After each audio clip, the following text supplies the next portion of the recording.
Apa kabar umat terkasih di dalam Tuhan? Saya berharap kita semua tetap sehat dan tetap sukacita. Jumpa bersama dengan saya Betsy dari BPK Keuskupan Jayapura. Di kesempatan ini, saya mau merenungkan sabda bahagia dengan tema Ada Mujizat di Balik Ucapan Syukur. Sebelum kita membaca firman Tuhan, mari kita berdoa. Dalam nama Bapa dan Putra dan Roh Kudus, amin. Terima kasih Tuhan untuk berkat yang boleh kami terima di kesempatan ini. Kami mau merenungkan firman, kami mau mendengarkan tentang ucapan syukur. Berfirmanlah Tuhan, kami siap mendengarkan, penuhi hati kami dengan Roh Kudus. Amin. Mari kita buka Injil Yohanes pasal 6 ayat 1 sampai 15. Yesus memberi makan 5.000 orang. Sesudah itu Yesus berangkat ke seberang danau Galilea, yaitu danau Tiberias. Orang banyak berbondong-bondong mengikuti dia, karena mereka melihat mujizat-mujizat penyembuhan yang diadakannya terhadap orang-orang sakit. Dan Yesus naik ke atas gunung dan duduk di situ dengan murid-muridnya. Dan Paskah, hari raya orang Yahudi, sudah dekat.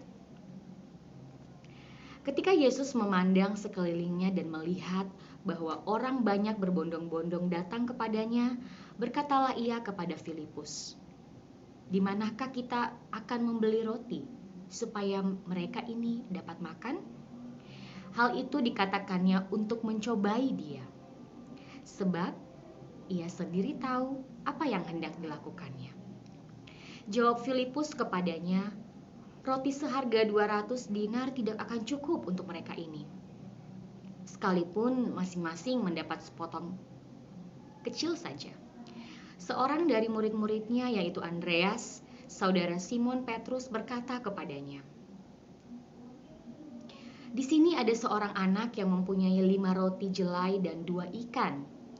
Tetapi apakah artinya itu untuk orang sebanyak ini?"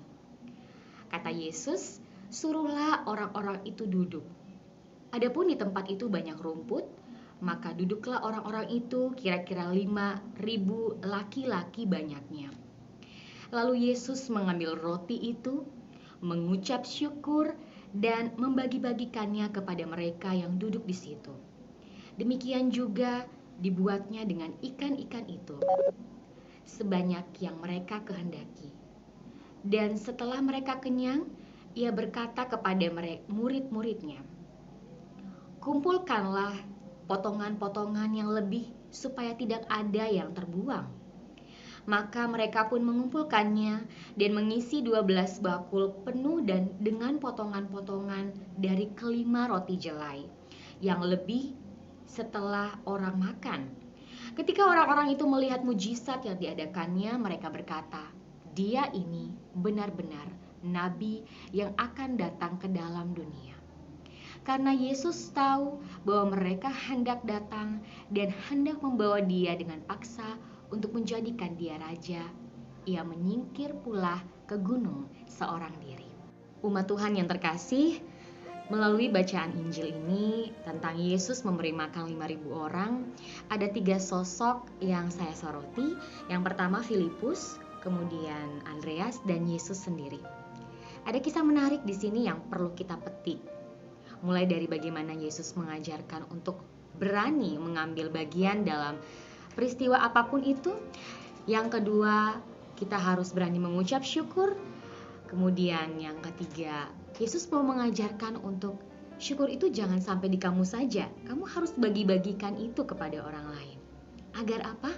Agar orang melihat juga mujizat yang kamu rasakan, agar orang juga mengalami mujizat atas kuasa yang sungguh bekerja di dalam kamu. Saat Tuhan Yesus berkata, "Di mana ya kita bisa dapat roti?" Kemudian Filipus menjawab, "Roti seharga 200 dinar tidak cukup untuk mereka ini, sekalipun masing-masing mendapat potongan kecil." Kemudian hal yang sama juga Andreas bilang, "Di sini ada seorang anak yang mempunyai 5 roti jelai dan 2 ikan, tapi apakah artinya ini untuk orang sebanyak ini?" Saudara, Pernahkah Anda merasa Anda ada di posisi sebagai seorang Andreas maupun seorang Filipus? Yes, saya juga.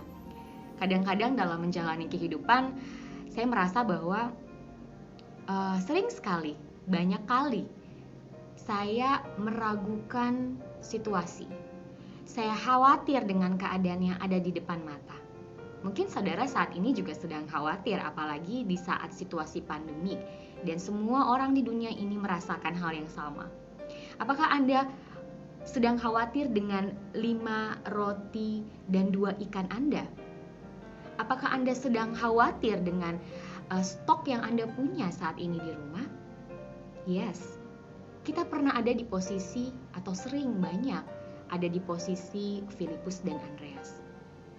Namun mari kita lihat puncak dari bacaan ini sangat menarik. Yesus, ya, sosok yang ketiga ini, Yesus suruh duduk semuanya. Mari kita lihat langkah pertama, dia ambil roti itu. Apa artinya dia mengambil roti itu? Saya merenungkan bagian ini, bagian menarik. Dia mau merasakan keterbatasan itu. Dia mau menerima kondisi itu, bahwa hanya ada roti dan hanya ada ikan. Kadang tidak sedikit dari kita tidak mau ikut merasakan proses kehidupan yang mungkin tidak bisa kita terima, yang mungkin kelihatannya susah, kelihatannya menyedihkan dan sebagainya. Tapi lihat Yesus, saat Andreas sama Filipus mengkhawatirkan keadaan, dia justru maju mengambil roti dengan penuh keyakinan. Dan yang kedua, setelah dia mau ambil, dia mengucap syukur, teman-teman. Berapa banyak dari kita yang masih sampai saat ini dengan penuh sukacita berani bersyukur, dengan hati yang gembira berani ucap syukur atas apa yang kita punya saat ini. Dan yang ketiga, Tuhan Yesus membagikan kepada orang-orang yang ada di situ, kepada mereka yang duduk. Kadang kita menyimpan sendiri ucapan syukur itu. Kadang sudah habis, kita sudah bersyukur, sudah selesai. Kapan terakhir kita bagi kesaksian kita tentang syukur yang kita rasa kepada orang-orang yang ada di sekitar kita? Dan yang paling menarik terakhir, tidak kalah ya, di bagian terakhir itu adalah orang-orang melihat mujizat. Di ayat yang ke-14, ketika orang-orang itu melihat mujizat yang telah diadakannya, mereka berkata, dia ini adalah benar-benar nabi yang akan datang ke dalam dunia. Ada mujizat setelah ucapan syukur. Saudara-saudaraku di dalam Tuhan, firman ini secara pribadi sangat meneguhkan saya. Di dalam masa pandemi ini, saya pikir bukan cuma saya, tetapi banyak keluarga, banyak pribadi yang mengalami krisis. Bukan hanya secara ekonomi, tetapi juga mental, bahkan sampai kepada krisis iman. Namun, melalui firman Tuhan ini, tentang Yesus memberi makan 5.000 orang, kita diajarkan, kita diteguhkan kembali untuk mari kita ambil bagian dalam proses apapun itu. Sepahit apapun yang Tuhan izinkan terjadi, semua itu ada tujuan yang baik. Pada akhirnya Tuhan mau kita memuliakan Dia lewat mujizat yang Tuhan sendiri buat dalam kehidupan kita. Oleh karena itu, saudaraku di dalam Tuhan, akhirnya semoga kita pun belajar seperti Yesus. Kita pun belajar untuk mau mengambil bagian dalam apapun yang terjadi. Mari kita belajar bersyukur dengan hanya sedikit berkat. Kita bersyukur hanya dengan 1 atau 2 keluarga yang boleh ada di samping, dan yang lain mungkin ada di kampung halaman. Mari kita bersyukur dengan teman-teman yang seadanya. Mari kita bersyukur dengan fasilitas saat ini mungkin yang bekerja dari rumah atau tinggal di rumah yang seadanya. Mari kita bersyukur untuk mendapatkan sumbangan yang seadanya, ya. Mungkin saat ini banyak sekali dari instansi pemerintah yang memberikan sumbangan kepada banyak masyarakat, terus kita mungkin mendapatkan sedikit. Mari kita bersyukur, karena ingat, di balik ucapan syukur ada mujizat. Dan satu hal yang ingin juga saya bagikan, mujizat itu tidak selalu harus sesuatu yang jadi dari tidak ada menjadi ada, atau dari yang kecil menjadi besar, Tetapi mujizat itu bisa tidak berbentuk. Mujizat itu bisa jadi hanyalah sekedar perubahan rasa. Dari rasa yang sepi menjadi rasa yang ramai, rasa yang sedih menjadi bahagia. Ketika kita mengucap syukur, mungkin yang tadinya kita kecewa, percayalah, kita tidak akan kecewa lagi. Tiba-tiba ada perasaan yang happy, perasaan damai sejahtera, dan itulah mujizat yang Tuhan izinkan terjadi di dalam hidup kita. Mari jalani hari kita dengan penuh ucapan syukur dan jadilah saksi atas mujizat yang Tuhan izinkan terjadi di dalam kehidupan kita. Kiranya Tuhan Yesus memberkati melalui renungan sabda bahagia ini. Kita berdoa. Terima kasih Tuhan Yesus untuk firman-Mu yang meneguhkan kami. Terima kasih kami belajar tentang bagaimana mau mengambil bagian dalam setiap peristiwa hidup yang kami hadapi saat ini. Ajarilah kami untuk bersyukur hingga kami melihat mujizat yang Engkau nyatakan dalam kehidupan kami. Engkaulah yang kami puji dan kami sembah, kini dan sepanjang segala abad. Amin. Dalam nama Bapa dan Putra dan Roh Kudus. Amin.